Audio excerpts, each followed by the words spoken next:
మీ Lakshminag Naraharisetti. Supreme six మీడియాని like చేయండి, share చేయండి, సబ్స్క్రైబ్ చేయండి. మనందరికీ తెలుసు జనసేన పార్టీ ఏ రకంగా ముందుకు వెళుతుందో అని. ఎందుకంటే జనసేన పార్టీలో ఈ రోజున అన్నీ తానై ముందుండి నడిపిస్తున్న వ్యక్తి మనకు తెలుసు, ఉప ముఖ్యమంత్రి గారు పవన్ కళ్యాణ్ గారు. ప్రస్తుత జనసేన పార్టీని ఎన్నో కష్టాలకు ఓర్చుకుని ముందుకు తీసుకువెళ్తున్నారు. కానీ ఇలాంటి పార్టీ సంస్థాగతంగా నిలదొక్కునే టైంలో ఆ పార్టీలోని కొంతమంది శక్తులు ఆ పార్టీని అప్రతిష్ట పాలు చేసేటట్టుగా కొంతమంది పూనుకుంటున్నారు. తద్వారా జన సైనికులందరూ కూడా తీవ్ర ఆందోళన వ్యక్తం చేస్తున్నారు. ఒక నేత, ఒంగోలు జిల్లాకి పట్టున్న నేత, గతంలో ఆయనకి ఎంతో విలువిచ్చారు. అలాంటి నేత ఈ రోజున పవన్ కళ్యాణ్ గారు చెప్పిన వ్యక్తిని, ఈ రోజున బాలినేని గారు, శ్రీనివాసరెడ్డి లాంటి వ్యక్తిని తీసుకొచ్చి పెడితే ఆయనతో కలిసి పనిచేయకుండా ఇష్టం వచ్చినట్టు మాట్లాడుతూ ఉంటానని జనసైనికులు ఎవరు కూడా జీర్ణించుకోలేని పరిస్థితి మనందరూ కూడా గమనించవచ్చు. ఇక ఎవరైనా ప్రశ్నించి ఏదైనా మాట్లాడితే భూతు పురాణం ఎత్తుకున్నారు. దీంతో ఈ ఎవరైతే మనం చెప్పుకునే రియాజ్ ఎవరైతే ఉన్నారో జనసేన నేత, ఈయన గతంలో ప్రజారాజ్యం పార్టీ టైం నుంచి ఉన్నారు కదా అనే ఉద్దేశంతో ఎక్కువ పవన్ కళ్యాణ్ గారు కూడా ఇంపార్టెన్స్ ఇచ్చారు. కానీ పార్టీ అప్రతిష్ట పాలయ్యేటట్టుగా మాట్లాడకూడదన్న మినిమం కామన్ సెన్స్ లేకుండా రియాజ్ మాట్లాడిన తీరు, చిగిలిశెట్టి ప్రసాద్ అనే వ్యక్తిని అతి దారుణంగా అమ్మనా బూతులతో తిట్టిన తీరు నిజంగా జన సైనికులందరినీ కూడా, జనసేన పార్టీని అభిమానించే వాళ్ళందరికీ కూడా కలిచివేసిందని చెప్పుకోవచ్చు. అసలు రియాజ్ ఈ రకంగా మారడానికి గల కారణం ఏంటి? అసలు జనసేన పార్టీలో ఏం జరుగుతుంది? దీని గురించి కూడా మనం మాట్లాడాల్సిన పరిస్థితి ఉంది. ఒక్కసారి మనం జనసేన పార్టీ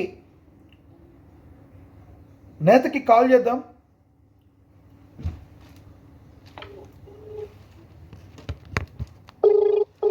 జనసేన పార్టీ నేత శుంకర కృష్ణవేణి గారికి కాల్ చేద్దాం. ఒకసారి ఆవిడతో ఈ విషయాలు కొన్ని మాట్లాడదాం.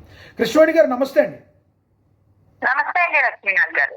ఏంటి కృష్ణవేణి గారు, జనసేన పార్టీలో ఏం జరుగుతుంది? ముసలం పుట్టింది అనుకోవాలా? ఎంతో పార్టీని కష్టపడి చిన్న స్థాయి నుంచి ఇంత అద్భుతమైన స్థాయికి తీసుకొచ్చారు పవన్ కళ్యాణ్ గారు. ఆయన పడిన కష్టాన్ని బూడిదలో పోసిన పన్నీరు చేసేలాగా రియాజ్ అనే వ్యక్తి అతి దారుణంగా అమ్మనాభూతులు మాట్లాడుతూ మరొక జన సైనికుడిని, ఎన్ఆర్ఐ పర్సన్ని, చిగిలిశెట్టి ప్రసాద్ని మాట్లాడిన మాటల్ని మీరు ఏ కోణంలో చూస్తారు?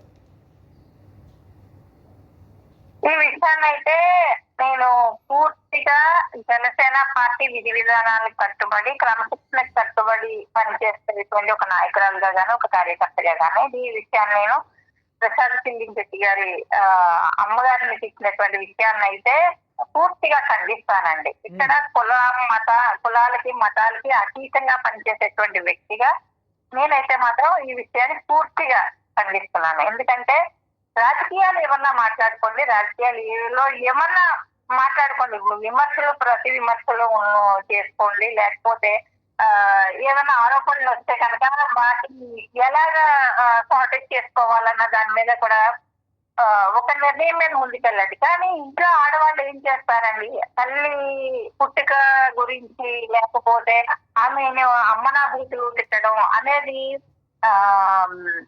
సంస్కారవంతమైనటువంటి విషయం కాదండి. దాని ఎవరి తల్లిని అది ఆ పేరు అనుభవించిన వాళ్ళకి మాత్రమే తెలుస్తుంది. కాబట్టి వాళ్ళ వైసీపీ వాళ్ళు తిట్టారు అంటే అది ప్రతిపక్ష పార్టీలో ఉన్నటువంటి వ్యక్తులు తిట్టారు కాబట్టి వాళ్ళకి ఏదో రకంగా కౌంటర్ ఇస్తాము. కానీ మాకు సొంత పార్టీలో వ్యక్తులే ఇలాగ రోడ్డుకెక్కి రచ్చకెక్కి ఇంట్లో ఉన్నటువంటి ఆడవాళ్ళు తీసుకొచ్చి రాజకీయాల్లోకి లాగి మాట్లాడి అది అసభ్యకరమైనటువంటి సభ్య సమాజం తలదించుకునేటువంటి వర్డ్స్ లో మాట్లాడడం అనేది నిజంగా ఒక మహిళగానే కాదు, జనసేన పార్టీలో ఒక సీనియర్ నేతగానే కాదు, దీన్ని మాత్రం ఖండిస్తాను సార్. అంటే ఏమైనా ప్రాబ్లమ్స్ ఉన్నాయనుకోండి, ఎవరు కూడా అయితే ఇక్కడ మిమ్మల్ని ఇంకో ఇంపార్టెంట్ అండి. గతంలో ఇప్పుడు మీ పార్టీ అధికార ప్రతినిధి రాయపాటి అరుణ ఎవరైతే ఉన్నారో ఆమె విషయంలో కూడా చాలా దురుసుగా ప్రవర్తించి వాళ్ళతో ఏకంగా ఆమె చెస్ట్ పైన కొట్టిన రోజులు కూడా ఉన్నాయి. రియాజ్ గారి అనుచరులు ఎవరైతే ఉన్నారో తర్వాత నుంచి ఆయన కొన్ని గుణపాఠాలు నేర్చుకోవాలి. ఏం జరుగుతుంది, అధినాయకత్వం ఏం చెప్తుంది రియాజ్ గారికి,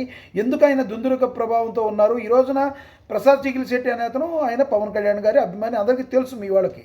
కానీ ఆయన ఎన్ఆర్ఐగా ఉండి ఆయన ఒక వీడియో చేసి మాట్లాడితే దాన్ని మీకు నచ్చకపోతే వేరే రకంగా ఖండించాలి. అమ్మకి అబ్బకి పుట్టుంటే అంటాం చాలా దారుణం. అలాంటివి మనం కూడా మాట్లాడలేం. రియాజ్ గారు దుందురుగుదనాన్ని ఆపగలదా మీ పార్టీ? లేదంటే పార్టీ క్రమశిక్షణ చర్యలు తీసుకుంటుందా? పవన్ కళ్యాణ్ గారి దగ్గరికి ఇది వెళ్ళిందా, ఇంకా వెళ్ళలేదా?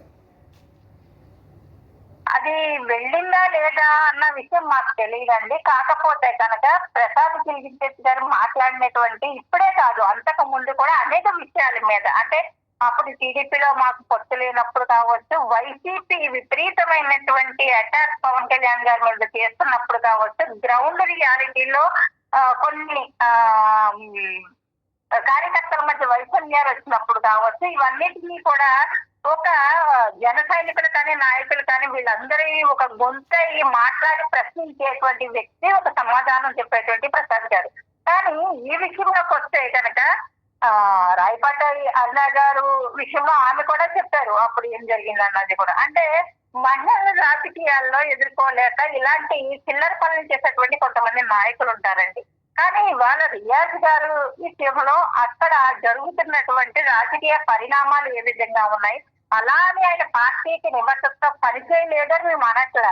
ఆల్రెడీ ఆయన పనిచేశారు, పనిచేసిన దానికన్నా కూడా ఎక్కువ పదవులలో ఆయన కొలువు తీరారు. అది కూడా గుర్తు పెట్టుకోవాలి. ఏంటంటే ఇవాళ రియాజ్ అనేటువంటి వ్యక్తి బయటకు తెలిసారు అంటే కనుక ఒక పవన్ కళ్యాణ్ గారు చరిష్మాయే. ఆ చరిష్మాని ఎప్పుడు ఆయన పెద్దపేటేసే కూర్చోబెట్టారు తప్ప ఆయన ఎప్పుడు తక్కువ చేసి పవన్ కళ్యాణ్ గారు పెట్టలేదు. కానీ ఇవాళ జరుగుతున్నటువంటి పరిణామాల్లో చూసుకుంటే కనుక గ్రౌండ్ స్థాయి నుంచి కూడా నలిగిపోతున్నటువంటి కార్యకర్తల గారి మాటను కూడా ఆయన లెక్క చేయట్లేదు అనుకోవాలి. ఎందుకంటే బాలినేని శ్రీనివాసరెడ్డి గారికి అక్కడ పూర్తి బాధ్యతలు జనసేన పార్టీ అప్పచెప్పింది. కలుపుకొని పోయి బాలినేని శ్రీనివాసరెడ్డి గారితో వెళ్ళి పార్టీని ముందుకు తీసుకెళ్లాల్సిన రియాజ్ గారు తిరుగు బావుట వేస్తున్నారు అనుకోవాలా? ఏం చేస్తారు రానున్న రోజుల్లో? బాలినేని శ్రీనివాసరెడ్డి రియాజ్ ఒకవేళ కలవకపోతే, సరిగ్గా వర్క్ చేయకపోతే పవన్ కళ్యాణ్ గారు బాలినేని శ్రీనివాసరెడ్డి గారిని వెళ్ళిపోమంటారా, లేదంటే రియాజ్ గారిని పక్కన పెడతారా? సార్ ఎప్పుడు కూడా నేను ఒక మాట చెప్తానండి, నాయకులు అర్థం చేసుకోవాల్సింది కూడా ఉంది. ఒక కాన్స్టిట్యున్సీ బాధ్యతలు అప్పగిస్తే ఆ కాన్స్టిట్యున్సీ మొత్తం పార్టీ మీకు రాసిచ్చేసినట్టు కాదు. ఒక జిల్లా బాధ్యతలు అప్పగిస్తే ఆ జిల్లా మొత్తం మీకు పార్టీ రాసిచ్చేసినట్టు కాదు. అలాగే ఒక ఉమ్మడి జిల్లా బాధ్యతలు అప్పచెప్పినప్పుడు ఆ ఉమ్మడి జిల్లాను మొత్తం మీ చేతిలో మీకు అబంధ హస్తాల్లో పెట్టేసినట్టు కాదు. మీకు నచ్చినా నచ్చకపోయినప్పటికీ కూడా ఖచ్చితంగా పార్టీకి నిబద్ధతతో పనిచేసేటువంటి వ్యక్తులు ఎవరైతే ఉంటారో వాళ్ళందరినీ కలుపుకొని వెళ్ళి పార్టీ బలోపేతానికి కృషి చేయాలి. అలాగే పార్టీ ఎదుగుదలకి కృషి చేయాలి తప్ప వ్యక్తుల ఎదుగుదల కోసం పార్టీని బద్నం చేస్తామనో, లేకపోతే పార్టీని పదే పదే టార్గెట్ చేస్తామనో, లేకపోతే పార్టీని రోడ్డు మీదకి లాగి మన జనసేన నాయకులు ఈ రకంగా మాట్లాడారు, వాళ్ళే పొత్తు చేస్తున్నారు అనేటువంటి దాన్ని ఇప్పుడు మీరు ఒక డిబేట్ లో మాట్లాడుతూ ఒక విషయాన్ని తీసుకెళ్లడము కరెక్ట్ కాదండి. అంటే రాజకీయంలో ఉన్నటువంటి వ్యక్తులు ఎవరైనా సరే కానీ వాళ్ళ వ్యక్తిగత స్వార్థాల కోసం పార్టీని మాత్రం టార్గెట్ చేయకూడదు, పార్టీ నిబంధనలకు కట్టుబడి పనిచేయాలి. మీరు ఏవైతే ఉన్నారో ఒక డిబేట్ లో పాల్గొంటూ మీరు ఏదైతే ఒక పాజిటివ్గా బాలినేని శ్రీనివాసరెడ్డి గారు వర్క్ చేస్తున్నారు, ఆయన ఉమ్మడి ప్రకాశం జిల్లాలో పార్టీ ముందుకెళ్తున్నారు, మీరు పాజిటివ్గా మాట్లాడితే మిమ్మల్ని టార్గెట్ చేసిన పరిస్థితి ఏమంటారు మీరు? లక్ష్మీనాథ్ గారు అదే చెప్తున్నానండి, నిజాన్ని వాస్తవాన్ని సమాధి చేసేయాలి, నిజాన్ని ప్రపంచానికి తెలియకూడదు. అంటే మేము ఏసీ రూములు దాటి బయటకు రాకుండా ఇస్తున్నటువంటి రిపోర్టు కాదు.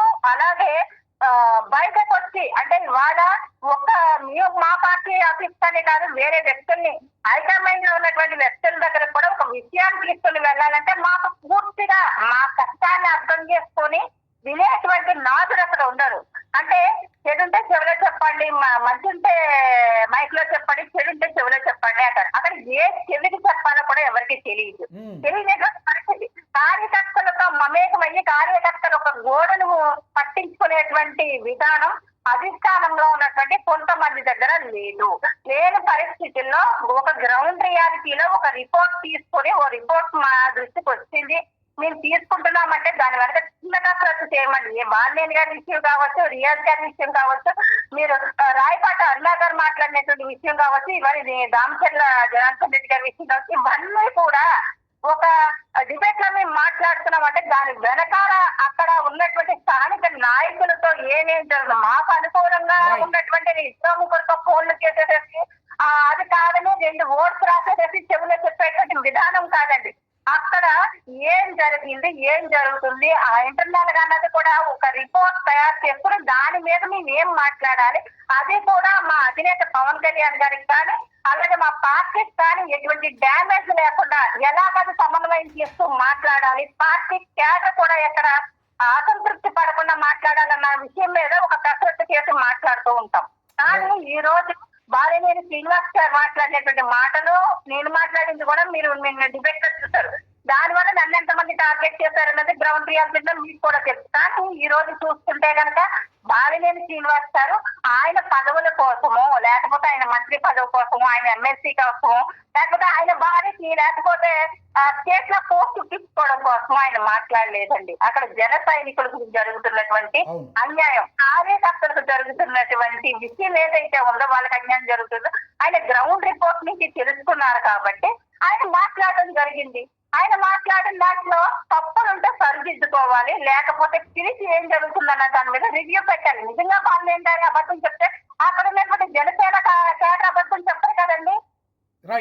రైట్ మీ అభిప్రాయాన్ని తెలియజేసినందుకు ధన్యవాదాలండి శంకర కృష్ణారావు గారు. రైట్, విన్నాం కదా ఏంటంటే పార్టీలో ఏం జరుగుతుందో అన్న దాని గురించి ఇంకా పవన్ కళ్యాణ్ గారు కొన్ని నిర్ణయాలు తీసుకోవాలని చెప్తున్నారు. మీరేమనుకుంటున్నారో ఈ రియాజ్ విషయంలో అతను మాట్లాడిన తీరును మీరేమంటారో కమెంట్ బాక్స్లో కమెంట్ చేయండి. సుప్రీం 6 మీడియాని లైక్ చేయండి, షేర్ చేయండి, సబ్స్క్రైబ్ చేయండి. నమస్తే.